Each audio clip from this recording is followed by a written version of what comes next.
Well, hey, welcome back to another episode of Eric's Camping Adventures. Today I am plotting my next steps, and I think that instead of tearing into one specific area today, I'm going to start to create a little bit more space. I'm going to take all the doors off. A little bit of light will come in from the bathroom that way, and just have a little bit more elbow room to move around.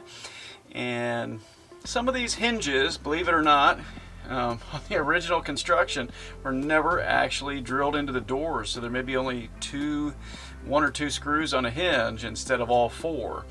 So I'm going to pop those all off for the moment and then just look at the light that we got coming in here.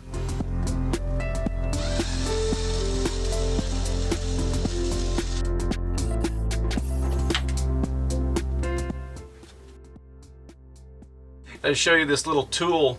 It was in a box of tools that my late father-in-law had.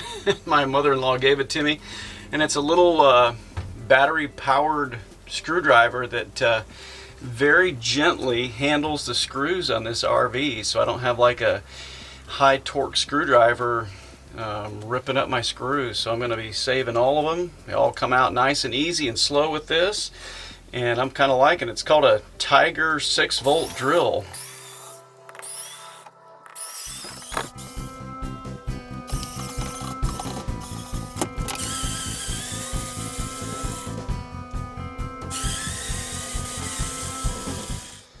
So I'm kind of glad I paused and took all the screws out of the door hinges and took the doors off.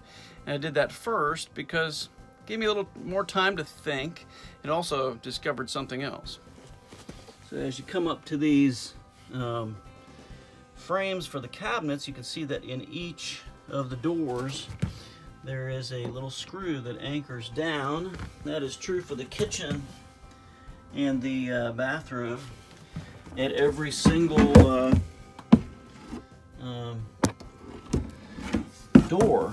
So that's a good discovery to know about how to get my cabinets out. So that gave me a little bit of time to think about what I'm going to do next. And I think that what has to be done next is I need to pull out the pieces of the bathroom that need to be redone. If I redo the kitchen and it looks all nice, and then I'm tearing out the bathroom, which is at the end of the RV, I may end up scratching up or ruining the finish on some of my work in the kitchen. So I'm going to start to work from the back end of the camper and move outwards so that I don't end up damaging some of the work I do trying to get in and out. So let me show you the bathroom here. So this is actually a new hot water heater that I put in. Keep some mouse traps in here just in case with peanut butter, and they are not triggered, which is a good sign. And the peanut butter is still there, so hey, no mice. That's a good deal. So what I'm concerned about in the bathroom is if you come up here, you can see that the Luan has a gap, that the paper on the Luan is coming down. This is bathroom condensation, I believe. I do not believe I have a roof leak. I sealed up that fiberglass a long time ago, and I don't see any signs that this is a roof leak. So I think what I'm going to start with here is I'm going to pull that upper cabinet off and begin to find a way to deconstruct the bathroom and pull it out.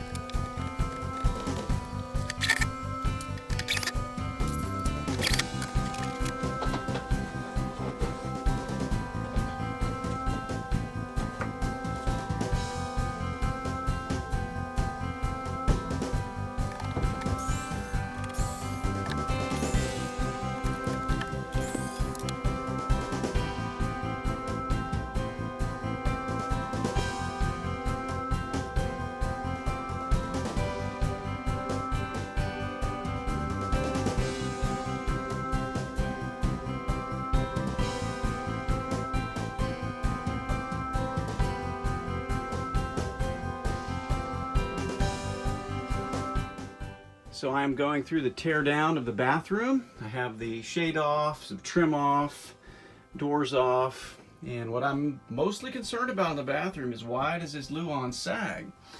And my concern was that there was a leak from the outside coming in and rotting all the wood on the top. And as I separate these two, you can see.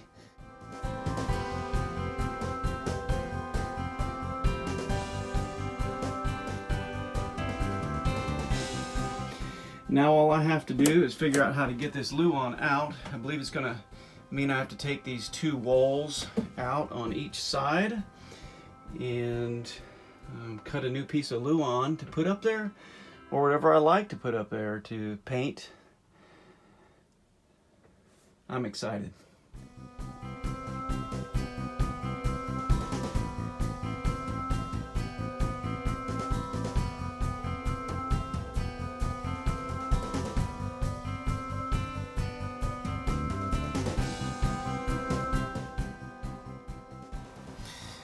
Well, on day one of trying to pull out this sink in the bathroom, I decided to take a little break because it was getting a little bit too much to get it out. I've got the countertop out, all the electrical disconnected from the hot water heater, and there is just one screw left that I can't reach and I can't get to. I can't use my power screwdriver. I can't use a ratchet to get in there. I'm going to give it one more shot this morning, and then I think I'm going to have to actually pull out the hot water heater. It's not a fun idea, but I'm going to have to do it.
So this is the bathroom without the sink. That will give me the room and space to hopefully fix this.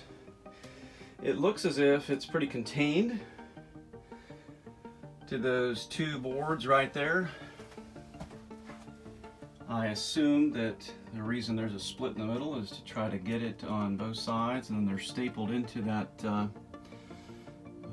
fiberglass in board, which thankfully is not affected.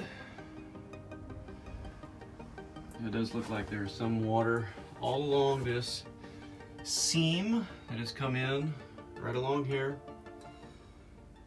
You can see where the bolts come through all along there, but it seems like it's mainly like centered right in that spot where it has leaked and rotted the wood.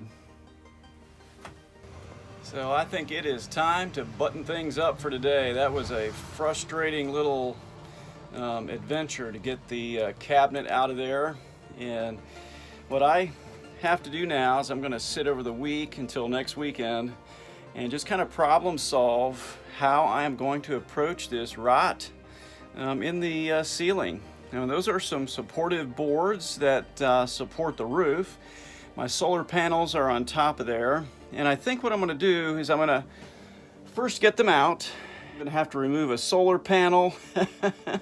I'm going to have to zip out some of the screws that go across the top of the top seam. And I think we'll try to accomplish some of that next weekend. So for now, I'm going to sign off.